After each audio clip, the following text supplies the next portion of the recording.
I've been obsessed with the new Band Camino album and specifically See You Later, so I decided to recreate it from scratch. After a few hours, I was able to come up with something like this.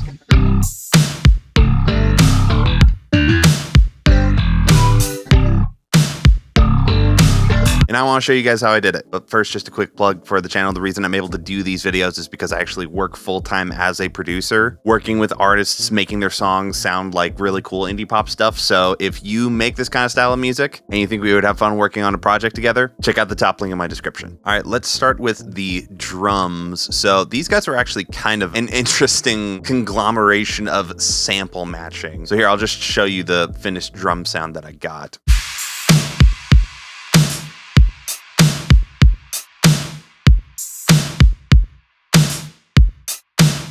We can just start one instrument at a time. So we'll start with the kick, which is actually a combination of two kicks. So we have this Leno Tape Smith kick from Splice.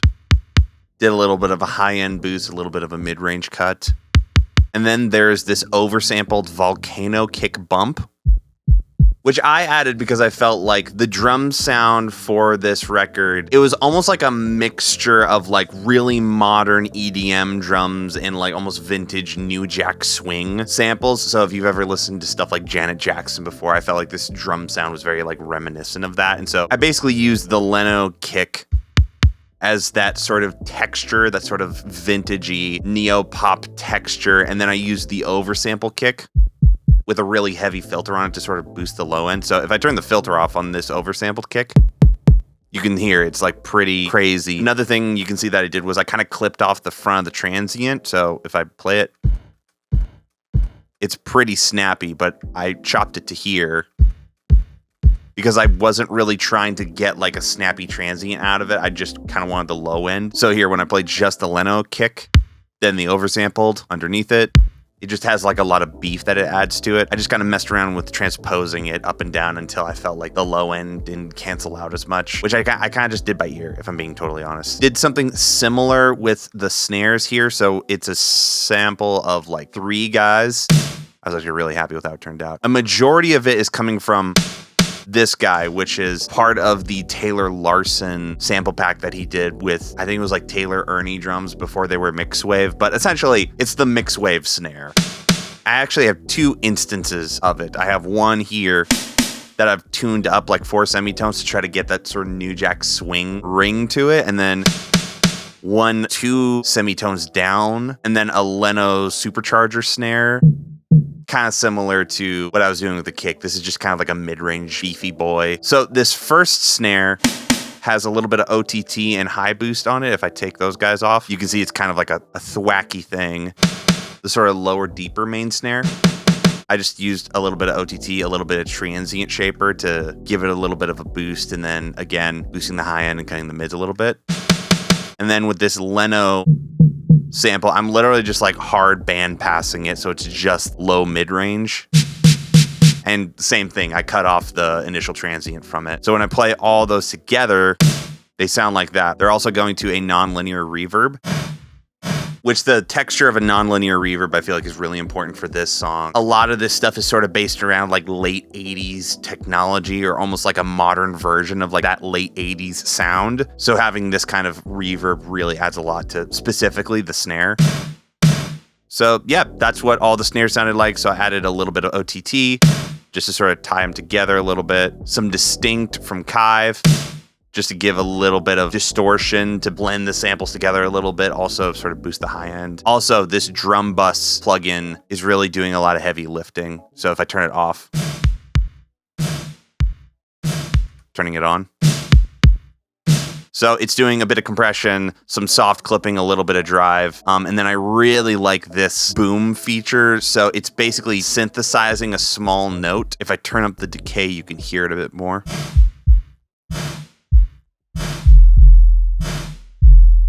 So I just looked at like the main kick that I was using and saw what note it was at and just dialed in the decay to sort of match the kicks a little bit. And it does quite a bit to like tie everything together. Honestly, I would say one of the things to pay attention to the most in this song is the claps, because there's a lot of really intricate work being done specifically with claps. Here in the verse, we just have like kick and snare going.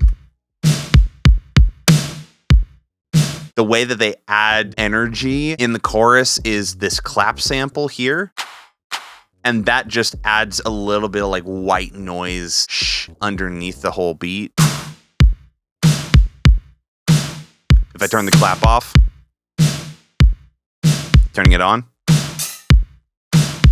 like it just makes the snare hit come alive a lot more. There's also this oversampled volcano clap that I used at the very beginning, almost like a crash. Also in the verses, there's this really fun offbeat clap thing. And I just layered in a couple clap samples from those same packs.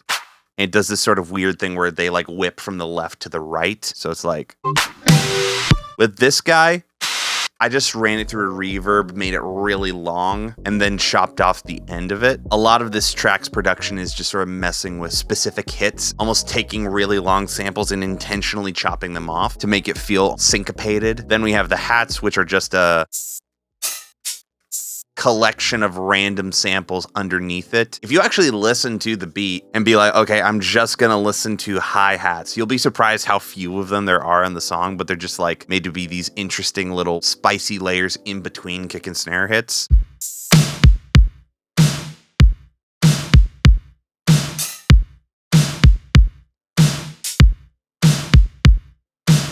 And then we just have a couple of crashes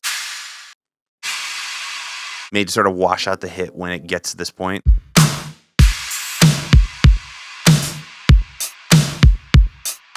Like, it sounds like it's a pretty complicated beat in the song, but it's actually insanely simple. But yeah, that's the drums. The next thing to look at is the bass, which is split. First thing we have is this sub that sort of plays in the verse or the pre-chorus.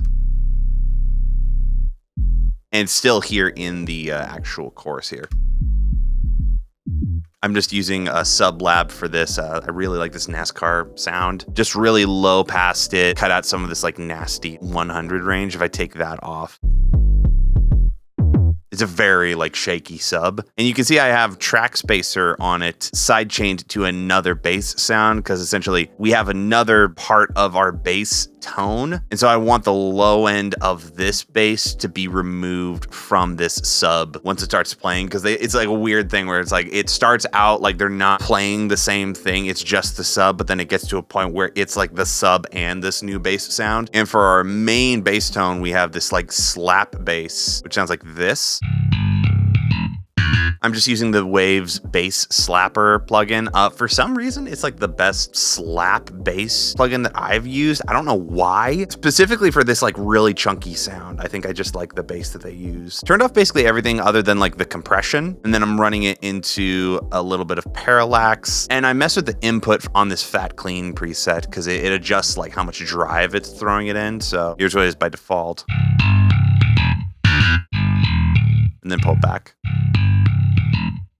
Like, it's just got this cool, almost like Issues vibes to it. But then, yeah, did some EQ, cut out a lot of the sort of lower mid-range, and high-passed it a little bit more than I wanted to, just because there's a sub going at the same time and then boosting the high end. Quite a bit of MoTT on it at the end to get it to pop out a bit. Just the bass plugin.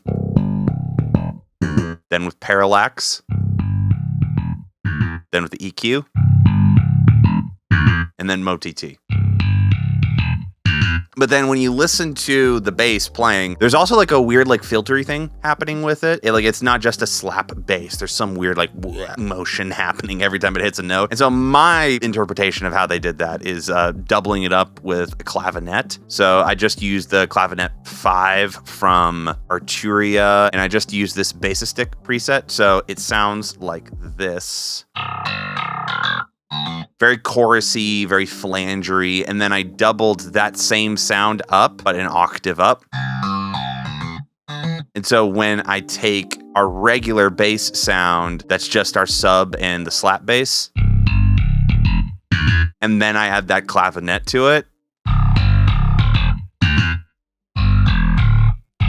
It's big, it's girthy, it just takes up the whole space of the song, which is probably why the drums are very simple, is because if you have something this massive for your bass sound, you probably want to make sure other things are not going to be stepped on.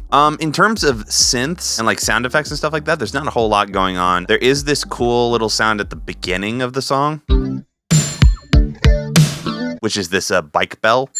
I literally went on, I think it was like Pexels or something like that, and I just Googled like bike bell sound effect and just found something that I liked. So if I stretch this out, you can see there's like a bunch of different takes. But yeah, this one hit felt the best, and it was just like, it just felt right. In the second pre-chorus, I think, there's this like very fuzzy synth doing a lead line. You can hear it doing something very simple and melodic. It's almost hard to catch if you don't notice it. I just used this little glass keys patch in Modular Icons. I think I turned off a lot of the effects and made the release a bit shorter because I just wanted something that was like a very textured tone, but didn't have a lot of bite to it because I felt like the sound's main characteristic was that it was very fuzzy. So I threw Kilohertz Faturator on it and just made it like disgusting. And it just adds a little bit of differentiation between the first pre-chorus and the second pre-chorus. And then another layer that almost disappears into the mix is in the chorus, you have this little guy. It's like this funky little blippy lead. I just got this York sound in Massive. Just this almost like G-funk, super simple blippy lead. And it just adds this like little bit of, I don't know, like musical intrigue near the end of the section. And then probably what a lot of people were looking for on this video was the guitars. So here's what those guys sound like.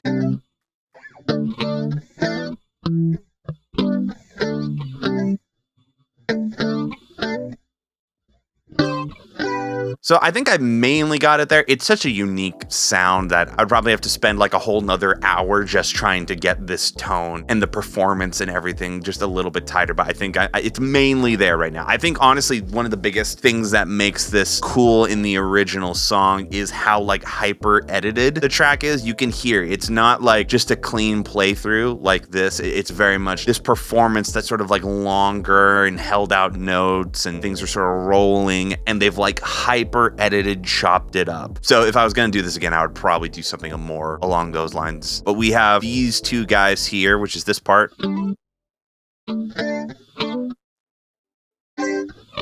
So both of these parts were recorded using my Strat. The song's in G, and you're just kind of messing around with the higher strings down here on the lower frets. Just doing sort of like a pedal tone thing, but then at the very end, you like slide up almost to like a D chord shape for that part. And then underneath it, we have this guy, which is literally just like a single note.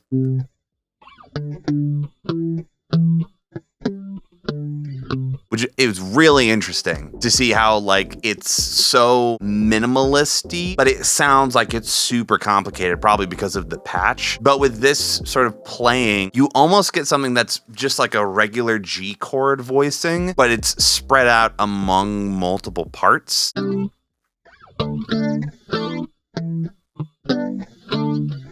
And now for the tone, I just straight up, I could not find a single thing that vaguely sounded like this, so I just ended up making something from scratch. So there's a few things that I want to talk about right off the bat. So first of all, as you can see, all these guitars are in a bus, and there's one guitar plugin instance on that bus. So these guys do not have their own individual amps, so if I turn it off on this group, they're all dry DIs. And the reason that I did it this way, and I think they might have done something similar to it, is because this guitar patch has so much modulation on it, like an insane amount. So it starts out with this regular patch, which is just a compressor going into, I used a jazz amp because I thought that that's good for something clean like this. And then a little bit of compression and some EQ. So it starts out with a phaser,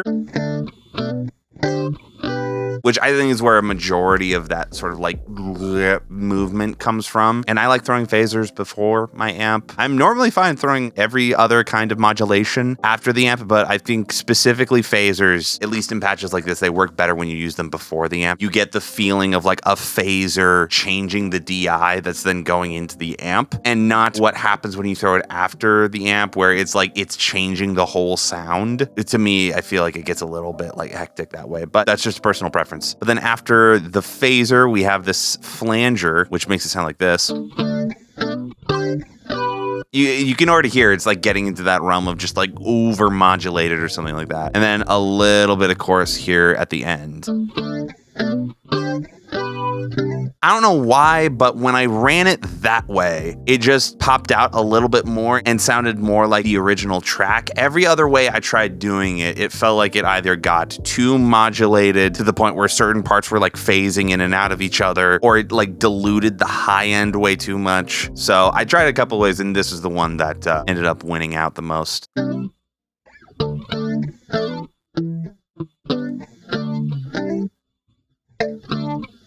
And then the last thing we have is here at the end when it goes to the hook, like, I'll see you later. It has these sort of distorted guitars that come in.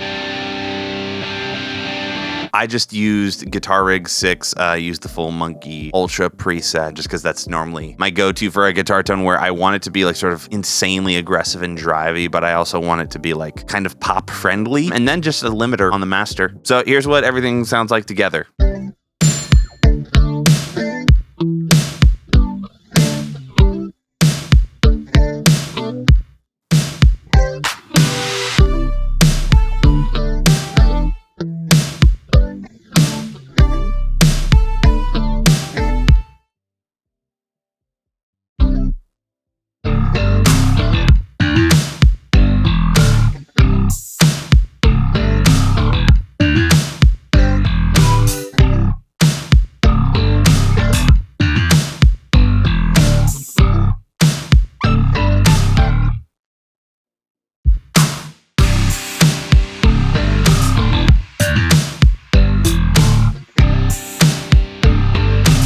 So yeah, hopefully you guys found that helpful. If you want to vote on what song I do next, there's a Discord community that I've started. We're at like 100 members right now, and it's just people talking about indie pop stuff and sharing music with each other and plugins and stuff like that. And it's for people who like want to get better at like making their own music. If you want to vote on what song I recreate next, joining that Discord is the best way to do so. Also, I'm doing this fun thing where I'm releasing an original song every week. I'm sharing my insights on the Discord. So yeah, thank you guys for watching, and I'll see you guys next week.